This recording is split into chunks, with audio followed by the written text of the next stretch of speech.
किसी मुफलिस की बेटी भी बड़े नाजों से पलती है। दहेजों के लिए तुम उसकी बेटी को न तड़पाओ। किसी मुफलिस की बेटी भी बड़े नाजों से पलती है। दहेजों के लिए तुम उसकी बेटी को न तड़पाओ। तुम्हें है अगर दौलत की भूख तो सुन लो बात मेरी। कटोरा हाथ में लेकर सड़कों पर निकल जाओ, सड़कों पर निकल जाओ। दर्द इतना है रग रग में ए महशरे परवाह। दर्द इतना है रग रग में ए महशरे परवाह कि अब मर जाने को जी चाहता है। साथियों, एक 23 साल की मासूम खूबसूरत हिंदुस्तान की बेटी आयशा, जिसकी शादी एक दहेज लोभी बेरहम बेदर्द और खुदगर्ज इंसान के साथ गुजरात राजस्थान में संपन्न हुई। आयशा एक बेहद जिंदा दिल और सुलझी हुई युवती, जो कि अपनी जिंदगी को खुद अपने ही हाथों से छीनने से पहले कितनी सहज और सरलता से हम सबसे वीडियो में मुखातिब थी। कहीं कोई संताप या मौत का डर उसको छू भी ना गया था और हम सबको माफ करती हुई, दुआ देती हुई, मुस्कुराती हुई एक बेबस युवती कितना दर्द अपने सीने में छिपाए थी, इसका अंदाजा हम उसके वीडियो को देख के ही लगा सकते हैं और उसके इस खौफनाक फैसले से भी। उफ, ये क्या हो गया, क्यों हुआ और कैसे हो गया। अभी 25 फरवरी की उस मनुष्य घड़ी से पहले तक तो आयशा हम सबके साथ थी। काश वो किन्हीं मजबूत हाथों में होती तो इस खौफनाक फैसले से उसे दूर रखा जा सकता था, ना कि उस बेरहम शैतान के साथ जिसने उसकी जिंदगी से पहले ही उसको मौत के मुंह में वीडियो की डिमांड करते हुए ढकेल दिया। खुदा का डर इंसान के दिल से कितना दूर हो गया है, ये इस कांड का जीता जागता नमूना है। आयशा की सिर्फ यही गलती थी कि उसने अपने शौहर से बेइंतहा मोहब्बत की थी और वो लालची इंसान आरिफ खान उसके माँ बाप की दौलत से प्यार करता रहा और अपनी हर ज़रूरत और अयाशियों के लिए उसके माँ बाप को परेशान करता रहा और अपने हर ख्वाब को अपनी ससुराल के बल पे पूरा करता रहा और आगे भी उसका यही इरादा था, जिससे त्रस्त होकर आयशा ने अपनी जिंदगी को कुर्बान करके इतना बड़ा फैसला ले लिया। पर आयशा की मोहब्बत का तो कोई जवाब ही ना आया और मौत का परवाना उसे ज़रूर भेज दिया गया और आयशा ने उसके रास्ते से हट जाने का और मौत से पहले उसे माफ़ करके उसके रास्तों को साफ करने का एक वीडियो खुद ही वायरल कर दिया। क्या आरिफ खान के रास्ते में इतनी बड़ी रुकावट थी आयशा? आज हजारों आयशाएं अब फिर क्या सेफ हो चुकी हैं इस हादसे के बाद? क्या ये आखिरी खुदकुशी थी? नहीं दोस्तों, नहीं, हरगिज नहीं। ये कलंक समाज में सदियों से होता आया है और होता रहेगा जब तक पूरा समाज और हम सब जागरूक नहीं होंगे। आयशा एक बेहद समझदार और सुलझी हुई युवती थी, जो कि वीडियो में खुदकुशी से कुछ लम्हे पहले ही कितनी सहज सरल लग रही थी। उसके चेहरे पे कहीं कोई मौत का गम या आतंक न था। ये हम सब ने बहुत गौर से बार बार उसके वीडियो को देखकर अंदाज़ा लगाया। आखिर क्यों वो इस फैसले के लिए क्यों मजबूर हुई? हम सबके रहते और समाज जिसको मिलजुल के रहने का एक सच्चा रास्ता समझा जाता है, हम सब कहाँ थे उस वक्त? आरिफ खान को आयशा से ज़्यादा दौलत से कैसे और क्यों इतना प्यार हो गया? क्या आयशा के सारे गुण उसकी नज़र में कुछ न थे? वो उसकी जान का दुश्मन क्यों बन बैठा? हमने वीडियो में देखा कि उस प्यारी सी एक मजबूर आयशा ने आरिफ को कितनी सहजता से आज़ाद करते हुए कोई शिकवा नहीं किया, और दर्द की इंतहा इतनी कि इंसानों की शक्ल कभी न देखने के लिए उस परवरदिगार से इल्तिजा करती हुई आयशा कितनी सहज और सरल और खुश थी कि इस दुनिया से जाते हुए एक अजीब सी खुशी उसके चेहरे पर झलक रही थी। क्या इंसान इतना खुदगर्ज और बुरा हो गया है कि इंसान ही इंसान से जुदा होने के लिए और अपनी मौत को चुनने के लिए इतना खुश हो सकता है? उफ, ये कैसे फैसले हैं जो खुदा की रज़ा में नहीं हैं और हम सब अपनी मनमानियाँ करने पर मजबूर हैं। ये आखिरी फैसला नहीं है। ऐसी कई आशाएं फिर आती रहेंगी, जाती रहेंगी, लेकिन नुकसान तो उन रिश्तों का हुआ जिनसे ये आशाएं जुड़ी रहती हैं। ये एक आयशा का सवाल नहीं, तमाम लड़कियां जो घर में बैठी दौलत ना होने के कारण अपने ही घर में अपनी जवानी को बुढ़ापे में बदल रही हैं, और हम सब ये तमाशे देख रहे हैं। आखिर कब तक ये तमाशे होते रहेंगे और हम एक खामोश कठपुतलियों के इस तमाशे को देखते रहेंगे? ये जीती जागती लाशें हैं जो अपनी ज़िंदगी को एक दायरे में जीने को मजबूर हैं। आखिर हमारा समाज क्यों इतना निष्ठुर है? क्यों ऐसे फैसले नहीं लेता जो बाहरी देशों में हैं? आखिर ये सब उदाहरण बाहरी देशों में क्यों नहीं देखने को मिलते हैं? क्यों हिंदुस्तान मजबूर है इन फैसलों के लिए, हादसों के लिए, खौफनाक खुदकुशियों के लिए? आखिर क्यों?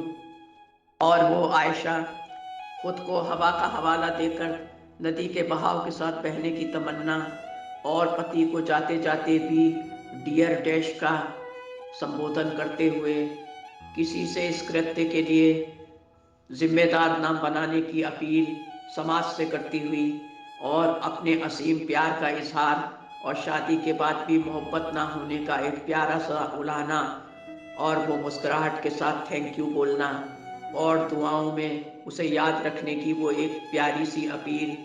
खुद ही सोचिए, क्या वो कोई साधारण इंसान थी जो मौत के कुछ लम्हे पहले ही इस दुनिया को छोड़ते वक्त भी अलविदा बोल के साबरमती में कूद के और उस नदी में छलांग लगा के अपनी जान कितनी सहजता से दे दी? क्या ये कोई आसान काम था? नहीं साथियों, ये एक ऐसा निर्णय था जो कि ना चाहते हुए भी उस मजबूर आयशा को लेना पड़ा। एक हकीकत का कुछ ही लम्हों में दास्तान बन जाने तक का सफ़र, ये खुदकुशी और समाज की इन कुप्रथाओं से थक कर एक बेबस युवती की जो मौत के क्रूर पंजों में समा जाने तक का खौफनाक सत्य है, हम सब के दिलों को झकझोर गया। आयशा के इस अफसाने से दिल डूबने लगता है। काश उसने कोई संघर्ष किया होता इन दहेज लोभी भेड़ियों के खिलाफ, तो वो आज भी हमारे बीच में मौजूद होती। अगर वो कोई ठोस निर्णय या कठोर कदम उठा लेती, बगावत कर देती उन कुरीतियों से जिसके आगे उसने हथियार डाल दिए। कोई भी धर्म किसी भी परिस्थिति में खुदकुशी की इजाज़त नहीं देता है। हर धर्म में इसे गुनाह ही समझा जाता है, लेकिन इंसानी दिमाग में इसकी उपज खुदा की रज़ा से बगावत करके ही आती है कि कोई इंसान किसी को इतना मजबूर कर देता है कि वो इंसान फिर जीना ही नहीं चाहता, उसे अपनी ज़िंदगी बोझ लगने लगती है, और अपनी मौत का सलूशन मान के ही वो खुदकुशी को अपना लेता है। आज भी बहुत सी बेटियां शादी की उम्र होते हुए भी अपने घरों में बैठकर अपने ख्वाबों को सच होने का इंतज़ार कर रही हैं, और दहेज लोभी भेड़ियों को सिर्फ दौलत की डिमांड है। बेटियां तो एक जरिया हैं जो कि दौलतों का जुगाड़ करके उनकी ज़िंदगी भर की उम्मीदों को पूरा करने का एक जरिया है। जो अपनी ससुराल में सब रिश्तों को अपना कर भी मर मर के जीने को मजबूर है।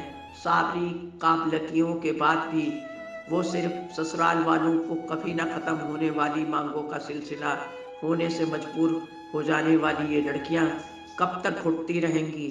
ये प्रताड़ना का कोई नई बात नहीं है। स्त्री बेटियां सदियों से इनका शिकार होती आई हैं। हमारी काबिल बेटियां या तो मार दी जाती हैं या खुदकुशी के लिए मजबूर कर दी जाती हैं। क्यों?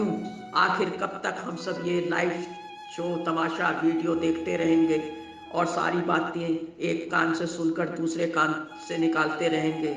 हम कब तक तमाशबीन बन के इस कठोर सत्य को देखता रहेंगे? एक एक करके हमारी बेटियां खत्म होती जाएंगी और हम तमाशबीन बन के ये तमाशे देखते रहेंगे और अपनी बेटी और बहुओं के ख्वाबों ख्यालों का खून होते हुए देखते रहेंगे। लेकिन शरीके हयात का इतना कठोर पत्थर दिल और बेरहम हो जाना उसकी शैतानियत का ही नमूना है, जो कि उसकी शैतानियत को दर्शाता है।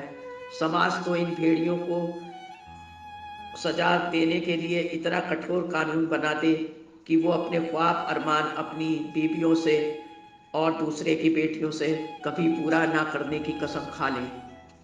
जो फैसले और जो रिश्ते ईश्वर ने मुकर्रर किए हैं उसमें इंसानी सौदेबाजी क्यों? खुदा की रजा को ठुकराना सबसे बड़ा गुनाह है। ये दर्दनाक फैसले आखिर बहू बेटियों के हिस्से में ही क्यों? सोचिए कितनी विभत्स डिमांड एक शैतान ने की आयशा से कि अगर खुदकशी करो तो वीडियो बना के भेजो। और वो पतिव्रता आयशा, जिसके लिए ये फरमान पत्थर की लकीर था और मरते समय भी अपने शौहर के उस फरमान को उसने पूरा किया और इसके बाद कुछ ही देर में काल के गाल में समा गई। लेकिन कहीं ना कहीं आयशा बेहद दिल से कमजोर हो चुकी थी, वरना अपने पीछे हर रिश्ते और समाज के कुछ संभ्रांत और कोमल दिल के लोगों को रोता बिलखता तड़पता ना छोड़ जाती। रिश्तों की परवाह करना तो कुदरत ने औरत की रग रग में खुद ही समा दिया है। फिर इन गुणों को दौलत से तोलना कहाँ तक मुनासिब है? औरत को इतना सस्ता और मजबूर क्यों समझा जाता है कि ये गंदे फैसले और ख्यालात औरत को खुद ही अपने दिमाग और दिल में जन्म देने के लिए मजबूर कर देते हैं और अपनी आज़ादी का रिश्ता और रास्ता सिर्फ मौत से ही क्यों उसको चुनना पड़ता है। लेकिन समाज को इस समय कुछ ही वक्त के लिए तब होश आता है जब कोई भी आयशा हमसे बिछड़ जाती है हमेशा के लिए। ज्वलंत सवाल तो यह है कि क्या ये आयशा की खुदकुशी आखिरी मामला है? क्या हमारे समाज में दिन रात हो हल्ला करने के बावजूद भी ये कुप्रथा समाप्त होगी हमेशा के लिए? क्या इस सवाल का जवाब हमको मिल पाएगा? और जब तक हम खुद इस सवाल का जवाब नहीं ढूंढते तब तक कोई भी कठोर फैसला या कानून नहीं बन पाएगा। ऐसा ना हो कि दफन होने के साथ ही हम हर खौफनाक मामले को और इस दर्दनाक हादसों को दफन कर दें। बहू बेटियों रूपी हीरो की कदर का हमें खुद ही कदरदान बनाने का प्रयत्न करना होगा। कोई ठोस और सख्त कदम समाज में होना ही चाहिए, क्योंकि हमें किसी फैसले के इंतजार के लिए कोई बाध्यता या समय की कोई पाबंदी नहीं होनी चाहिए। ना ही मजबूर होकर किसी बेटी बहू को सताना हमारा कोई भी फैसला या कोई भी ख्वाहिश नहीं होनी चाहिए। ये अपराध है और हमेशा से अपराध रहा है। लेकिन इस अपराध का डर किसी भेड़िए में नहीं है जो कि पुरुष के रूप में अपनी बीवियों को सताकर अपने हर ख्वाब को अपने ससुराल से पूरा करने की ख्वाहिश में हमेशा जिंदा रहते हैं और कूट कूट कर बचपन से ही उनमें ये भावना भर दी जाती है कि जो भी सामान तुम्हें चाहिए अपनी शादी के बाद लेना। आखिर खामोशियां और बेबसियां कब तक ये हम सहते रहेंगे? इस जीते जागते सवालों के लिए कब तक वक्त की गर्दिशों का इंतजार करते रहेंगे और कब तक अपनों से बिछड़ते रहेंगे और आंसू बहाकर और फिर सब्र करते रहेंगे? आखिर गरीब या मजबूर बेटियां क्यों घुट घुट कर अपने माँ बाप के लिए आंसुओं की वजह बनती रहेंगी? क्यों कोई माँ बाप बेटी के होने से अपने को कमतर या हकीर समझता रहेगा? ये एक ज्वलंत सवाल है। बेटी घर की लक्ष्मी होती है, उसके आने से कितनी खुशियां साथ में वो लेके आती है और अपने हर रिश्ते से जिंदगी की आखिरी सांस तक जुड़ी रहती है। क्या उसके लिए यही इनाम है कि वो अपनी मौत को चुन ले हम सबसे परेशान होके? नहीं साथियों, ये हमारी बदनसीबी है कि हम किसी के भी लिए उसकी मौत की वजह बने और उसके दिमाग में ये खौफनाक बात ना आए। ऐसा माहौल हमको बनाना ही होगा। इसका बदलाव हमें अभी से, आज से और इसी लम्हे से लाना होगा। तभी समाज में इन दर्दनाक हादसों का अंत होगा। इस कदर अपने थे मेरे सब, इस कदर अपने थे मेरे सब, फिर किसने क्या चाल चली मुझे कुछ याद नहीं। आयशा के आखिरी शब्द यही थे। अगर वो मुझसे आज़ादी चाहता है तो उसे आज़ादी मिलनी चाहिए। मेरी जिंदगी यहीं तक है। मैं खुश हूँ कि मैं अल्लाह से मिलूंगी। मैं उनसे पूछूंगी कि मैं कहाँ गलत थी। मुझे अच्छे माँ बाप मिले, अच्छे दोस्त मिले। हो सकता है कि मेरे साथ या मेरी नियति में कुछ गलत रहा हो। मैं खुश हूँ। मैं संतुष्टि के साथ गुड बाय कर रही हूँ।